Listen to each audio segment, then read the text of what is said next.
नमस्कार विद्यार्थी मित्रांनो, मी आहे भरत मुनेश्वर आणि आपण पाहत आहात व्हिजन मॅथ्स फिजिक्स चॅनल। या चॅनल अंतर्गत आपण इयत्ता 10वी मराठी माध्यमासाठी गणिताची तयारी करत आहोत। शालांत प्रमाणपत्र परीक्षा 2021 ची तयारी आणि या अंतर्गत आपण बोर्डाने प्रोव्हाइड केलेली जी प्रश्नपेढी आहे त्या प्रश्नपेढीमधील काही आपण उदाहरणे पाहत आहोत प्रत्येक चॅप्टर वाइज।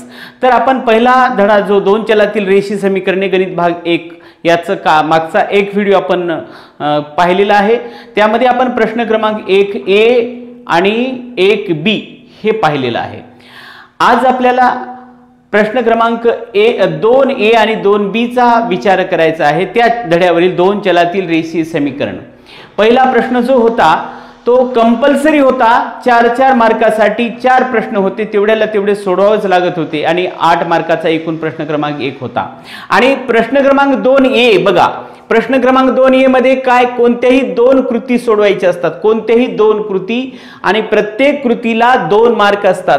अशा एकूण 3 कृती दिलेल्या असतात, 3 पैकी 2 सॉल्व करावे लागतात तुम्हाला, म्हणजे एकूण 4 मार्क्स त्या ठिकाणी मिळतात। आणि प्रश्न क्रमांक 2B मध्ये कोणतेही 4 उपप्रश्न सोडवायचे असतात, प्रत्येक प्रश्नाला 2 मार्क असतात। 5 प्रश्न दिलेले असतात, 5 पैकी 4 सोडवायचे असतात, म्हणजे 4 दोन्ही 8 मार्क, म्हणजे एकूण प्रश्न क्रमांक 2 हा 12 मार्काचा आहे। जसा प्रश्न क्रमांक 1 हा 8 मार्काचा होता, 4 आणि 4, तसा प्रश्न क्रमांक 2 हा 12 मार्काचा आहे।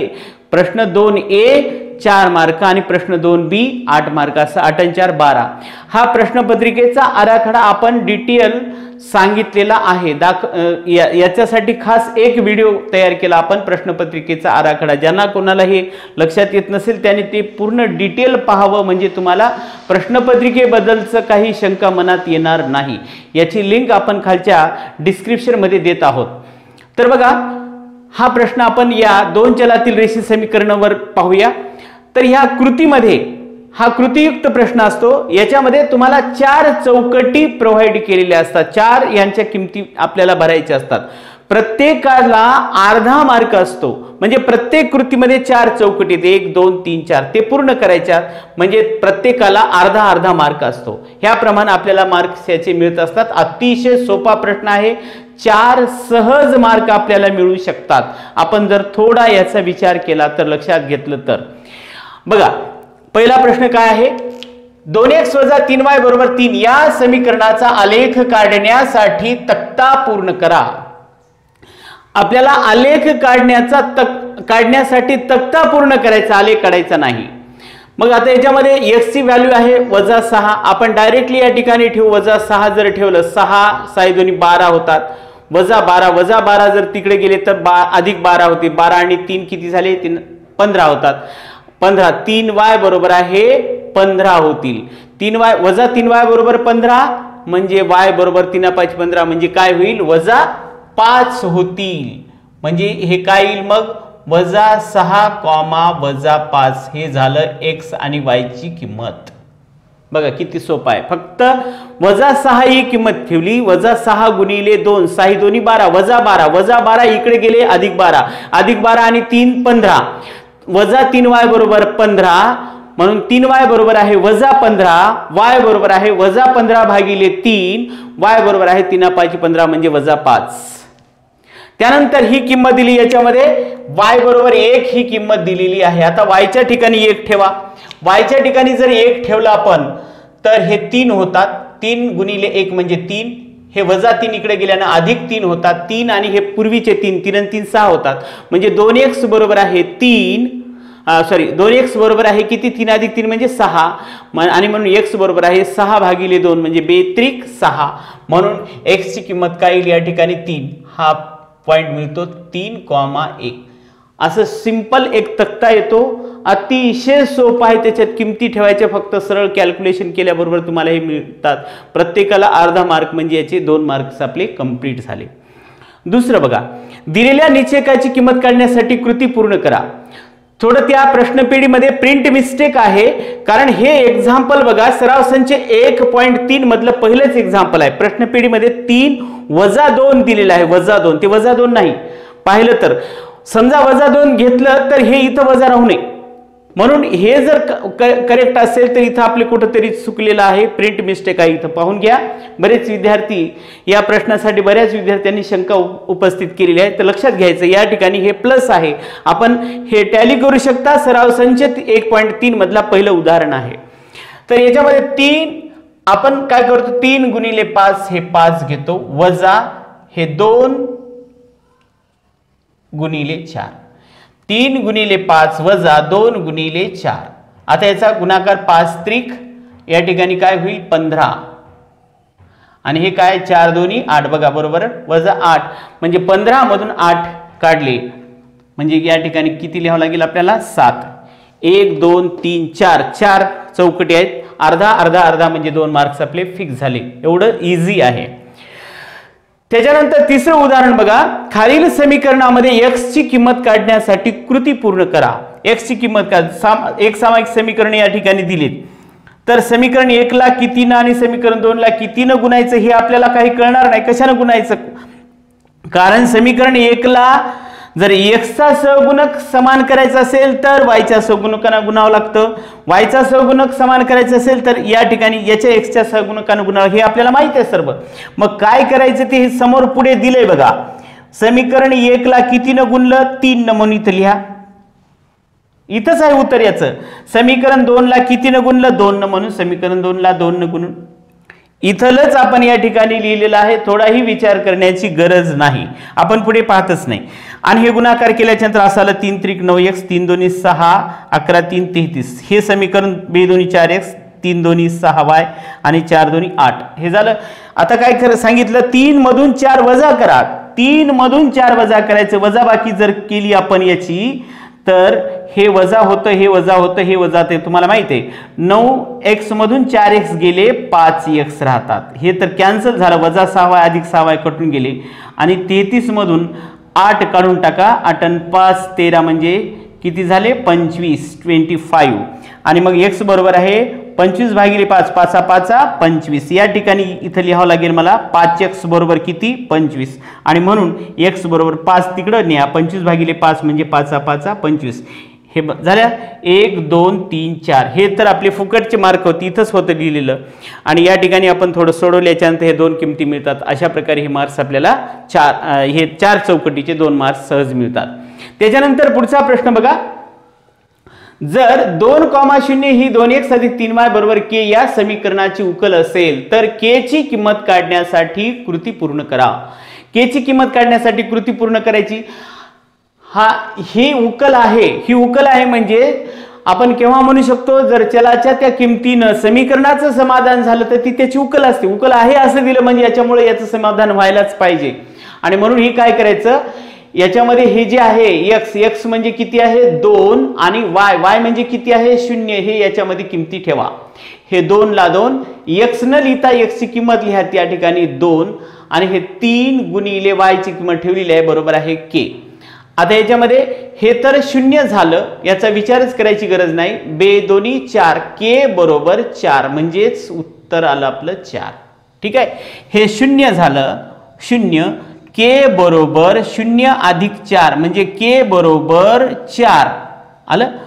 त्यानंतर पुढचं बघा, x वजा 2y बरोबर 5. आणि या ठिकाणी हे मुद्दाम लक्षात घ्या, बऱ्याच विद्यार्थ्यांना याला काय केलं, k बरोबर वजा 4 हे उत्तर आणलेलं आहे. वजा 4 त्यांना वाटलं हे अधिक 4 इकडे गेले, पण लक्षात ठेवा हे 0 झालं. k बरोबर आहे 2 दोन्ही 4, तर k ची व्हॅल्यू किती येते 4 येते. ठीक आहे, बघा पुढचं, x वजा 2y बरोबर 5 आणि 2x अधिक 3y बरोबर 10 या समीकरणासाठी y ची किंमत काढण्यासाठी कृती पूर्ण करा. ही कृती पूर्ण करायची. परत d ची किंमत काढण्यासाठी आपण हे आपल्याला माहित आहे काय करतो, हे x वजा 2y बरोबर आहे 5, एका खाली एक मांडावं लागतं स्टँडर्ड फॉर्म मधून घेऊन. 2x अधिक 3y बरोबर आहे 10. आता d ची किंमत काढण्यासाठी हे समोरासमोर घेतो, 1 2 वजा 2 3, 1 2 वजा 2 3 घेतलं. याचं क्रॉस मल्टिप्लिकेशन 3 वजा 2 दोन्ही 4 वजा 4 वजा वजा अधिक 4, 4 आणि 3 7. हे दिलेलं ऑलरेडी, याचा काही प्रश्न नाही. dx घेताना काय करतो, dx घेताना हे घेतो 5 10 दिलेलं आहे आणि वजा 2 3. याचा तिरपा गुणाकार, याचा तिरपा गुणाकार काय होईल 5 त्रिक 15, हे 5 त्रिक 15 हे वजा सूत्रामधलं वजा आणि याचा गुणाकार 10 दोन्ही 20 वजा 20 म्हणजेच किती झाले 15 अधिक 20 म्हणजे किती झाले हे एकूण 15 आणि 20 म्हणजे 35. त्यानंतर यामध्ये तसंच 10 वजा 5 दोन्ही 10 10 वजा 10 म्हणजे 0 या ठिकाणी 0 लिहावं लागेल आणि त्याच्यानंतर dx बाय डी dx ची किंमत आहे 35 छेद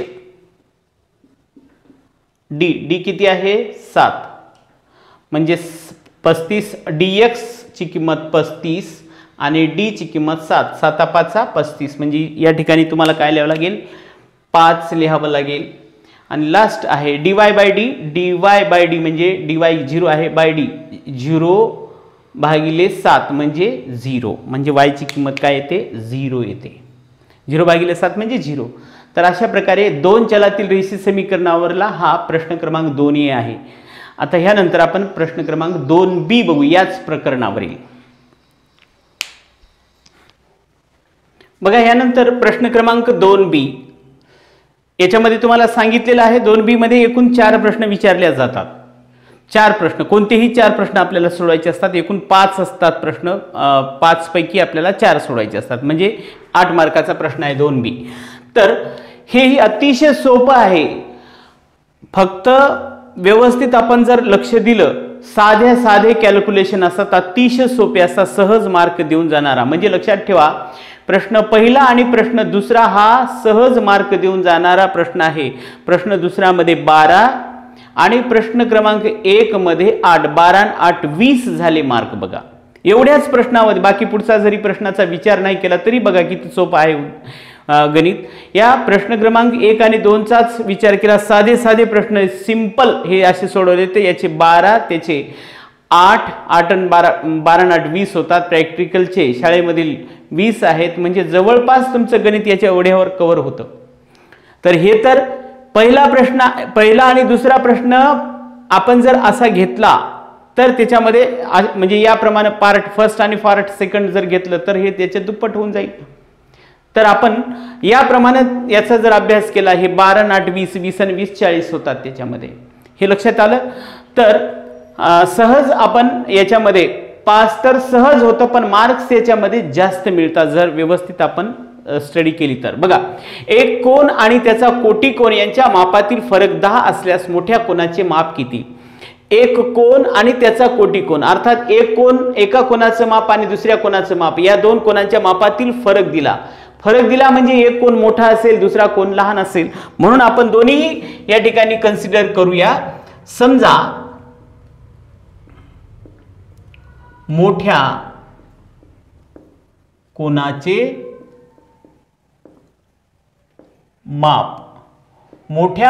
माप बरोबर आहे x अंश आणि लहान कोनाचे माप बरोबर आहे y अंश. प्रश्नातील अटीनुसार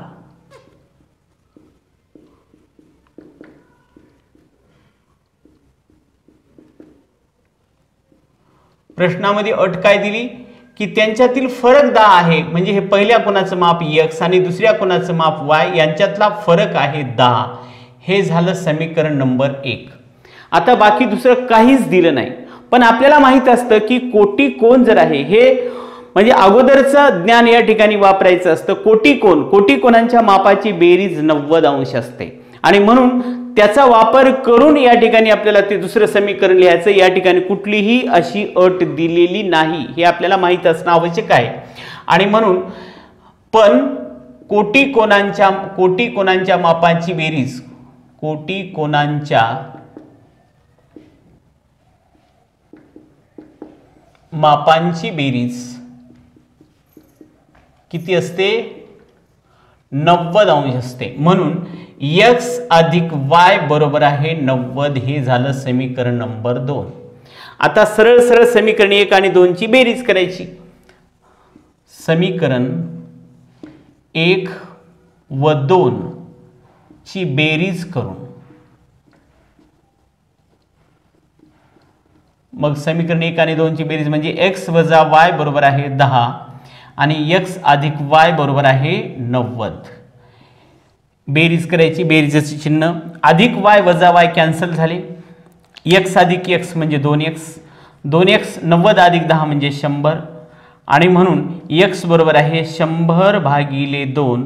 x बरोबर किती 50 आणि x म्हणजे काय मोठ्या कोणाचं माप आणि आपल्याला तेच विचारलं, पुढे लहान कोणाचं माप विचारलं नाही, त्याच्यामुळे काढण्याचा प्रश्नच येत नाही. एवढंच लिहायचं उत्तर याचं, कारण 2च मार्काला प्रश्न आहे. 3 मार्काला असतं तर परत त्या सुद्धा कोणाचं माप काढावं लागलं असतं. म्हणून मोठ्या कोणाचे माप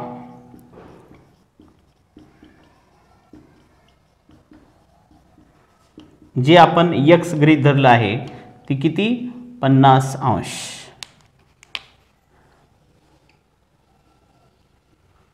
ठीक आहे. त्याच्यानंतर पुढचा प्रश्न बघा, निश्चयकाची किंमत काढा. 3 1 वजा 1 4 सरळ सरळ असा गुणाकार करतो या ब्रॅकेट मध्ये आणि हे वजा हे दुसरा गुणाकार, हे पहिला गुणाकार वजा हे दुसरा गुणाकार म्हणजे 3 गुणिले 4 हे वजा 1 गुणिले 1. लक्षात ठेवायचं हे 3 चौक 12 वजा वजा अधिक होतील. 1 गुणिले 1 म्हणजे 1 म्हणजे 12 आणि 1 म्हणजे किती झाले मग हे 13. म्हणजे याची किंमत आलेली आहे 13. हे त्याचं उत्तर. सिंपल. त्याच्यानंतर समीकरण y अधिक 2x बरोबर 19 आणि 2x वजा 3y बरोबर वजा 3 साठी d ची किंमत काढा. d ची किंमत काढण्यासाठी अगोदर हे स्टँडर्ड फॉर्म मध्ये लिहिणं आवश्यक आहे, म्हणजे 2x अधिक y बरोबर 19 हे घेतलं. त्याच्यानंतर 2x वजा 3y बरोबर आहे वजा 3. आता d ची किंमत काढण्यासाठी आपण काय करतो, समोरासमोरची घेतो. हे 2 2 d बरोबर आहे 1 वजा 3. याचं गुणाकार 2 गुणिले वजा 3 हे पहिला वजा दुसरा गुणाकार 1 गुणिले 2 म्हणजे किती झाले हे 3 दोन्ही 6 वजा 6 वजा बे 1 बे म्हणजे किती झाले हे एकूण वजा 8. म्हणजे d ची किंमत आलेली आहे वजा 8. त्यानंतर नेक्स्ट समीकरण 2x वजा y बरोबर 2 मध्ये x बरोबर 3 असेल तर y ची किंमत किती, y ची किंमत काढायची आपल्याला. या समीकरणात ठेवा x बरोबर 3, 2x वजा y बरोबर 2 हे आहे आपलं समीकरण. याच्यात काय करायचं, x बरोबर 3 ठेवून 3 ठेवायचे. मग काय होईल 2 ला 2 हे x च्या ठिकाणी 3 ठेवा वजा y बरोबर आहे 2. 3 दोन्ही 6 वजा y बरोबर आहे 2 म्हणजेच वजा y बरोबर 2 अधिक 6 इकडे गेल्याने वजा 6 होतात. वजा y बरोबर आहे वजा 4 आणि म्हणजेच y बरोबर किती, मग दोन्ही साइडचं वजा वजा कॅन्सल झालं, y बरोबर किती 4. ठीक आहे. हे 3 दोन्ही 6 6 वजा y बरोबर 2 अधिक 6 तिकडे गेल्याने वजा 6 होतात. 2 वजा 6 म्हणजे वजा 4 आणि म्हणून वजा y बरोबर वजा 4 y बरोबर आहे 4. त्यानंतर पुढचं बघा, जर 2 वजा 5 ही 2x वजा ky बरोबर 14 या समीकरणाची उकल असेल तर k ची किंमत, ही उकल असेल तर, उकल असेल म्हणजे ह्या किमती 2 ही x च्या ठिकाणी आणि वजा 5 ही y च्या ठिकाणी जर ह्या दोन किमती ठेवल्या तर त्या समीकरणाचं समाधान होतं, तेव्हाच आपण त्याला उकल म्हणतो. म्हणून ह्या किमती ठेवूया. x बरोबर 2 आणि y बरोबर वजा 5 2x वजा ky बरोबर 14 मध्ये ठेवून बघा 2x वजा ky बरोबर आहे 14. 2 ला 2 x ची किंमत किती आहे 2 वजा k y ची किंमत किती आहे वजा 5 बरोबर आहे 14. बे दोन्ही 4 वजा वजा अधिक 5k बरोबर आहे 14 म्हणजेच 5k बरोबर आहे 14 वजा 4 5k बरोबर 10 आणि म्हणून k बरोबर आहे 10 भागिले 5 म्हणजेच k बरोबर 5 दोन्ही 10. k ची किंमत किती येते 2. 6वं समीकरण a अधिक 2b बरोबर 7 मध्ये b बरोबर 4 असताना a किती, असं सेम आहे बघा. b ची किंमत ठेवा याच्यामध्ये, b बरोबर 4 ठेवून a अधिक 2b बरोबर आहे 7 b बरोबर 4 ठेवून काय होईल, b बरोबर 4 ठेवल्यानं a ला a अधिक 2 b ची किंमत 4 ठेवा बरोबर आहे 7. a अधिक 4 दोन्ही 8 बरोबर आहे 7 म्हणून ए बरोबर 7 वजा 8, म्हणजेच ए बरोबर आहे -1. ए ची किंमत येते -1. नेक्स्ट, x बरोबर 2 आणि y बरोबर -1 ही 2x अधिक y बरोबर 3 या समीकरणाची उकल एक सारखेच आहेत बघा. x च्या ठिकाणी 2 ठेवा, y च्या ठिकाणी -1. सिंपल एक्झाम्पल आहे ते. 2x अधिक y बरोबर आहे 3. x च्या ठिकाणी किती ठेवायची किंमत? 2 ठेवायची. अधिक y च्या ठिकाणी काय ठेवायचं? -1 बरोबर आहे 3. बेदोनी 4. उकल आहे का विचारलं? एक मिनिट हा. उकल आहे का हे विचारलं, सॉरी. उकल आहे का हे विचारल्याच्या नंतर आपण काय करू, हे बाजू घेऊ. LHS बरोबर आहे. LHS बरोबर 2x अधिक y बरोबर आहे, याला पुढेच लिहूया, ही आहे LHS. म्हणून देअरफॉर LHS बरोबर आहे 2x, x म्हणजे किती? 2 आहे, अधिक y, y किती आहे? -1. म्हणजेच बेदोनी 4 अधिक गुणले -1 बरोबर 4 - 1 म्हणजे किती? 3. 4 - 1 बरोबर आहे 3. हे x ची किंमत ठेवली 2, बेदोनी 4 होतात. y ची किंमत ठेवली -1 अधिक गुणले वजा बेदोनी 4, 4 - 1 अधिक गुणले -1, 4 - 1 म्हणजे 3 ही आहे. म्हणून LHS बरोबर आहे RHS आणि म्हणून x बरोबर 2 आणि इथे लिहितो x बरोबर 2 आणि y बरोबर -1 ही समीकरणाची उकल आहे. यानंतर नेक्स्ट, ए आणि बी वापरून कोणतेही 2 समीकरणे लिहा ज्यांची उकल 0,2 असेल. असे कितीही आपल्याला समीकरण लिहिता येतील आणि प्रत्येकाचं उत्तर वेगवेगळं असेल. उदाहरणार्थ आपण हे जर पाहिलं, a अधिक b असं घेतलं. आता a ची किंमत याच्यामध्ये ठेवा 0 आणि याची ठेवा 2. 0 अधिक 2 म्हणजे 2 बरोबर काय लिहावं लागेल? इथं 2 लिहावं लागेल. हे आहे बघा याचं समीकरण. पहा याच्यामध्ये उकल ठेवून. फार सोपं आहे, काही घ्या तुम्ही. फॉर एक्झाम्पल अजून घ्या एखादं, असं घेऊया आपण 3a अधिक 2b असं घेतलं मी. काही तुमच्या मनावर कुठलंही घ्या, फक्त ती व्हॅल्यू ठेवून इक्वल बरोबर ते लिहायचं असते. आता मी असं घेतलं 3a अधिक 2b बरोबर काय लिहायचं ते आपल्याला माहित नाही. हे 0 ठेवलं इथं. a ची किंमत 0 ठेवल्याच्या नंतर काय झालं? हे टोटल 0 झालं.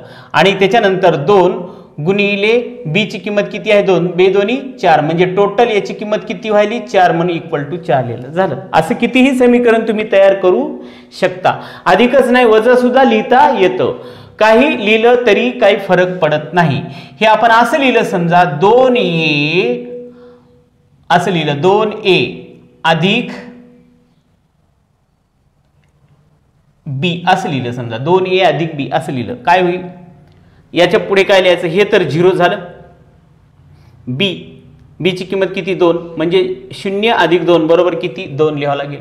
असे कित्येक आपल्याला समीकरणं तयार करता येतात, अडचण काही येत नाही. त्यानंतर दुसरा प्रश्न, जर 52x अधिक 65y बरोबर 183 हे एक समीकरण झालं.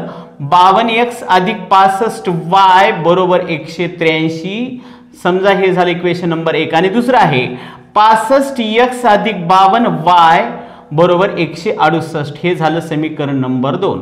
आता तुम्हाला हे माहित आहे की हे 52 आहे तर हे 52 आहे. यामध्ये x चा सहगुणक याच्यातल्या y चा सहगुणका बरोबर, याच्यातला x चा सहगुणक याच्यातल्या y चा सहगुणका बरोबर. असं असताना समीकरण 1 आणि 2 ची बेरीज करतो आपण. आणि विचारलं सुद्धा बेरीज x अधिक y. मग आपण काय करू? समीकरण 1 आणि 2 ची बेरीज करू. समीकरण 1 व 2 ची बेरीज करून यांची बेरीज करूया. 52x अधिक 65y बरोबर 183, 65x अधिक 52y बरोबर आहे 168. यांची बेरीज, बेरजेचं चिन्ह 5 आणि 2 7 आणि 6 आणि 5 11. त्याच्यानंतर हे सुद्धा 117y. त्याच्यानंतर 8 11 1 8 8 आणि 3 11 होतात. हाचा 1 होतो. परत 7 7 आणि 7 14 आणि 1 15. हाचा 1 म्हणजे 351. ठीक आहे. याच्यातून आपण काय करूया? 117 कॉमन घेऊ. काय उरलं? x अधिक y बरोबर आहे 351. आणि म्हणून x अधिक y बरोबर आहे 351 गुणिले 117 गुणिले 117 इकडे गेल्याने भागिले होतील 117च्या ही तिप्पट आहे बघा 3 7 त्रिक 21 एकाचे 2 3 1 3 2 5 आणि 3 1 3 तिप्पट आहे 117 त्रिक असं घ्यावं लागेल आणि म्हणून या ठिकाणी उत्तर लिहिता येईल म्हणून x अधिक y बरोबर आहे 3 ही झाली याची किंमत x अधिक y बरोबर 3 ठीक आहे। त्याच्यानंतर बघा शेवटचं उदाहरण आहे 3, -2 हा बिंदू 5m - 3n - 21 या समीकरणाच्या आलेखावर असेल का ते सकारण लिहायचंय आहे का ते लिहायचंय असेल नसेल त्याचं सकारण कारण असं इथले याचं समजा हा बिंदू याच्यावर असेल तर ह्या समीकरणाचं समाधान होतं म्हणजे डावी बाजू बरोबर उजवी बाजू येते मग आपण कन्फर्म करू की डावी बाजू बरोबर उजवी बाजू आहे का तर समीकरण असं आहे 5m - 3n बरोबर आहे 21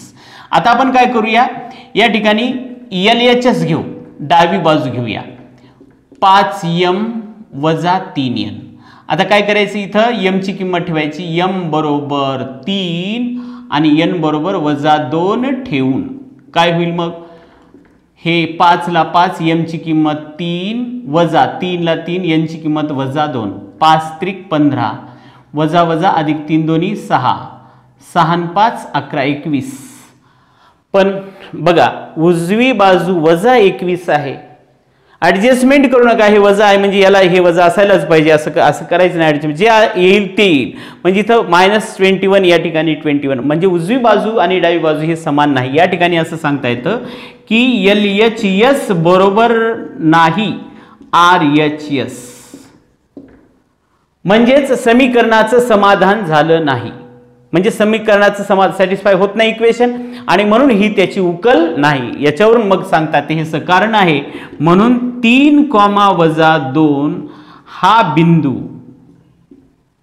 कशावर नाही 5m - 3n बरोबर -21 या समीकरणाच्या